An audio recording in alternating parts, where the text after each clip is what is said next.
అందరికీ నమస్కారం అండి. ఈరోజు మంగళవారం సందర్భంగా హనుమంతుడికి ఎంతో ఇష్టమైన మంగళవారం రోజు హనుమంతుని తోకకు వేలాడే గంట వెనకున్న రహస్యము, ఆ అద్భుతమైన కథ గురించి తెలుసుకుందామండి. రామభక్తుడైన హనుమంతుడు భయ నివారణుడు, అభయప్రదాయకుడు అయిన హనుమంతుని విగ్రహం లేని ఊరు ఈ భారతదేశంలోనే లేదు. గదను పట్టుకొని వీరాంజనేయునిగా, చేతులు జోడించి ఉన్న దాసాంజనేయునిగా, అభయముద్రతో అభయాంజనేయునిగా, రామనామ స్మరణ దిక్తుడై ప్రసన్నాంజనేయుడిగా, లక్ష్మణ ప్రాణదాయకుడుగా, సంజీవన గిరిధారిగా వివిధ రూపాల్లో దర్శనమిస్తాడు ఆంజనేయుడు. అయితే వీటన్నిటికంటే విశిష్టమైన రూపం తోకలో గంటను ధరించిన హనుమాన్ రూపం. హనుమంతుని తోకలో ఉండే గంట వెనుక ఉన్న ఆసక్తికరమైన పురాణ కథ తెలుసుకుందామండి. తెలుసుకున్న వారికి కొండంత పుణ్యం, సముద్రమంత ఆనందమని ఇతిహాసాలు చెప్తున్నాయి. అది శ్రీరామ వనవాస ఘట్టం. తండ్రి దశరథుడు పినతల్లి కైకేయికు ఇచ్చిన మాట ప్రకారం తమ్ముడు భరతుణ్ణి పట్టాభిషేకం కోసం అడవులకు వచ్చాడు రాముడు. తోడుగా సీతమ్మ తల్లి, నీడగా లక్ష్మణుడు. మునుల దర్శనాలతో, ఋషిపుంగువుల దివ్యోపదేశాలతో పచ్చపచ్చని పరిసరాల్లో సాగుతున్న వనవాసంలో అనుకోని ఘటన సీతమ్మ అపహరణ. ప్రాణపదురాలైన భార్యను వెతుకుతూ బయలుదేరిన రామచంద్రుడికి వానరులైన సుగ్రీవుడు, హనుమంతునితో స్నేహం కుదిరింది. వానర రాజుగా అన్నస్థానంలో కూర్చున్న సుగ్రీవుడు సీతమ్మ జాడ కనిపెట్టడానికి నలుదిక్కుల వానరుల్ని పంపాడు. రావణ లంకలో ఉన్న అమ్మ జాడను హనుమాన్ కనిపెట్టాడు. యుద్ధం తప్ప వేరే మార్గం లేదని నిర్ణయించిన రాముడు కపిసైన్యాన్ని బల్లూక పటాలంతో జతకూర్చాడు. ఇద్దరు మానవుల కోసం యుద్ధానికి సిద్ధపడ్డాయి కోతులు, ఎలుకబంట్లు. యుద్ధం అంటే విహారయాత్ర కాదు కదా. హోరాహోరీ పోరాటంలో నెగ్గేదెవరో, నేల కూలేదెవరో ఎవరికి తెలుసు? ఒక భగవంతునికి తప్ప. రాక్షసులతో రణానికి తరలి వెళ్తున్న కడసారిగా కన్నులు నిండుగా చూసుకుంటున్నాయి వానర కుటుంబాలు. ఒకవైపు స్వామి కార్యం, మరొక వైపు పేగుబంధం. ఈ రెండిటికి నడుమ జరుగుతున్న ఘర్షణలో స్వామి కార్యానికే పూనుకున్నాయి వానర వీరులు. కన్నీళ్లు కారుతున్న విజయోస్త దిగ్విజయోస్తు అంటున్నారు కుటుంబ సభ్యులు. ఈ దృశ్యాన్ని చూసిన రాముడు కదిలిపోయాడు, కరిగిపోయాడు. తన్నులలోని చెమ్మను కనిపించనీయకుండా జాగ్రత్త పడ్డాడు. తుది వీడ్కోలు ముగిశాయి. సైన్యం సర్వ సన్నద్ధంగా ఉంది. అప్పుడు లేచాడు రాముడు. ఓ వానరులారా, ప్రాణస్పృదులైన మీ బిడ్డలను, భర్తలను, సోదరులను, బంధువులను నా కోసం, నా స్వార్థం కోసం జరగబోయే యుద్ధానికి పంపిస్తున్నారు. మీ నిస్వార్థతకు నా నమోవాక్యాలు. నేను అబునికిని, ఎవరికీ రుణాన్ని ఉంచుకోకూడదన్న వ్రతం కలిగిన వాడిని కనుక ఇదే నా వాగ్దానం.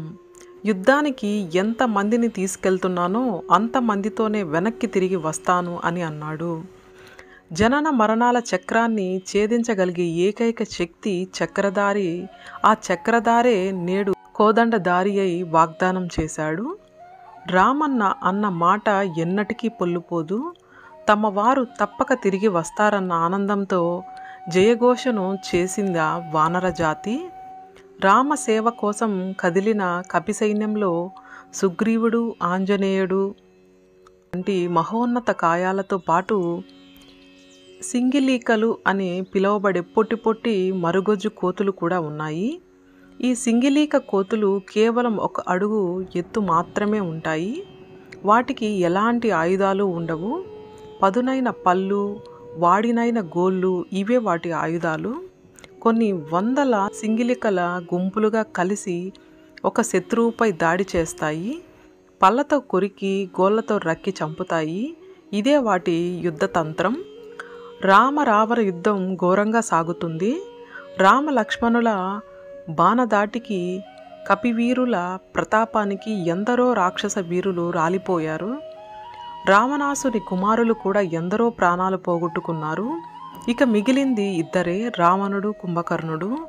హాయిగా నిద్రపోతున్న కుంభకర్ణుడు అన్న కోసం యుద్ధరంగానికి వచ్చాడు. కుంభకర్ణుడు మహాకాయుడు. నేలపై నిలబడితే తల ఆకాశంలోకి వెళ్ళిపోతుంది, అంతటి భారీ దేహం వాడిది. విశాలమైన ఎత్తైన మహారథంలో కూర్చుని యుద్ధానికి వచ్చాడు. ఆ రథం పైభాగంలో ఉన్న గొడుగుకు చిన్న చిన్న గంటలు కట్టి ఉన్నాయి. అవి గలగల శబ్దం చేస్తుండగా వికటాట్టహాసంతో వానరులపై విరుచుకుపడ్డాడు కుంభకర్ణుడు. ఘోరమైన పోరు తర్వాత రామబాణం దెబ్బకు నేలకూలాడు. రథం నుండి కిందకు పడుతున్న సమయంలో కుంభకర్ణుడి చెయ్యి తగిలి ఒక గంట కింద పడింది. అదే సమయంలో కింద యుద్ధరంగంలో 1000 మంది సింగిలీక కోతులు గుంపుగా వెళ్తున్నాయి. కుంభకర్ణుని రథం నుంచి తెగిన గంట వేగంగా వచ్చి నేరుగా ఆ కోతులపై పడింది. గంటదేమో భారీ ఆకారం, కోతులేమో మరుగుజ్జులు. ఇంకేముంది, ఆ 1000 కోతులు గంట కింద ఇరుక్కుపోయాయి. ఉన్నట్టుండి చీకటి కమ్ముకుంది. ఏ చప్పుడు వినబడకుండా పోయింది. అంతే, ఆ బుల్లి కోతులకు భయం పట్టుకుంది. అలా కొద్దిసేపు గడిచాక ఎవరు తమ కోసం రాకపోవడంతో ఒక్కొక్క కోతి ఒక్కొక్క విధంగా మాట్లాడసాగింది. మనల్ని కాపాడడానికి ఎవ్వరూ రాలేదు, చచ్చిపోతామేమో అని ఒక కోతి అంటే, తప్పు చేశామని మరో కోతి, అవును మన రాజు మంత్రి ఇద్దరూ మూర్ఖులే అని ఇంకొక కోతి, వాళ్ళను నమ్మి మనం మోసపోయామని ఇంకొక కోతి, అసలు ఆ రాముడు ఎవరు, అతనికి మనకి సంబంధం ఏముంది అని ఇంకొక కోతి, అయినా వచ్చాం కదా కనీసం మన గురించి పట్టించుకుంటున్నారా అని ఇంకొక కోతి, మోసగాడు, నమ్మక ద్రోహి అని ఇంకొక కోతి. ఇలా రకరకాల కోతులు చెప్పుకోసాగాయి.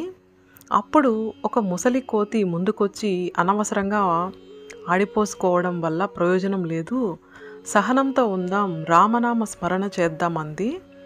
ఆ మాటకు మిగతా కోతులు కిచకిచా నవ్వాయి, అవహేళన చేశాయి. అయినా సరే ఆ పెద్ద కోతి కళ్ళు మూసుకొని రామతారక మంత్రాన్ని జపించడం మొదలుపెట్టింది. ఇంకొంతసేపు గడిచాక తిట్టి అలిసిపోయిన కొన్ని కోతులు ఆ పెద్ద కోతితో చేరి రామనామాన్ని చేయసాగాయి. అలా కొద్ది కాలంలోనే అన్ని కోతులు రామనామ సంకీర్తనలో మునిగిపోయాయి. ఈలోగా గంట బయట ఏం జరిగిందో చూద్దాం. రాముడు రావణుని సంహరించాడు, సీతమ్మను చేపట్టాడు, విభీషుడిని పట్టాభిషేకం చేశాడు.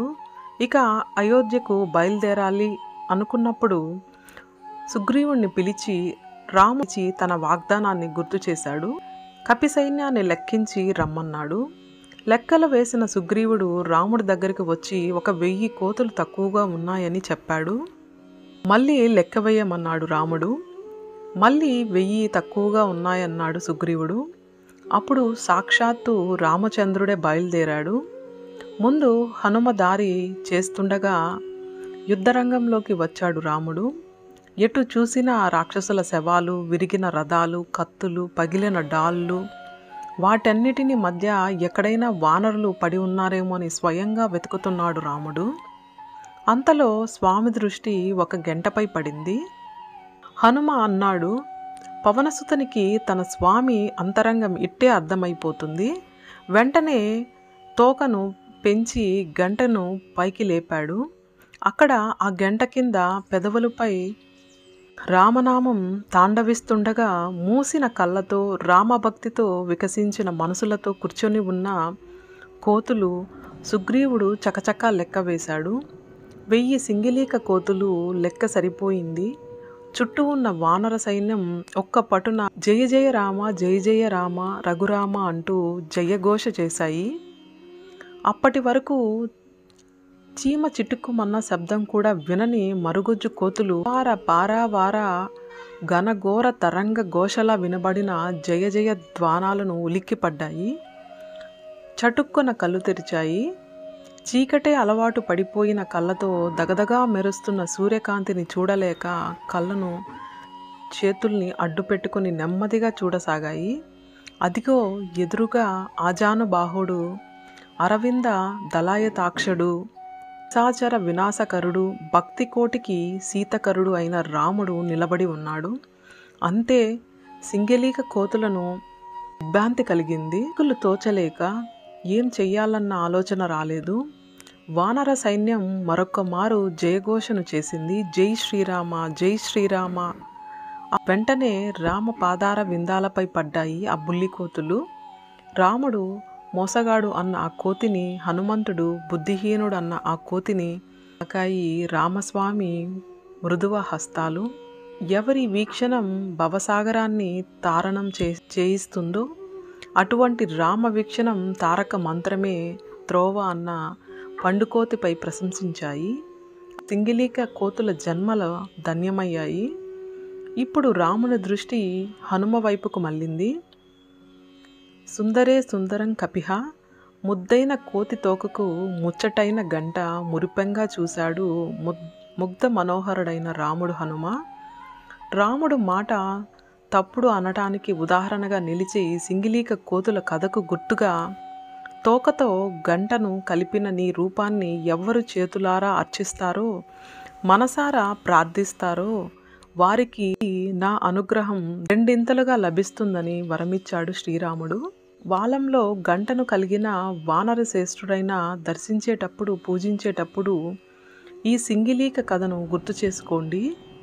సింగిలీక వరద శ్రీరామచంద్ర అని ప్రార్థించండి. జయ జయ ఆంజనేయ, జయ జయ శ్రీరామ అని అనండి. శ్రీరామ జయ రామ, జయ జయ రామ అని ఒకసారి మనసారా స్మరించుకోండి. మీకు అన్నీ మంచి జరుగుతుంది. జై శ్రీరామ.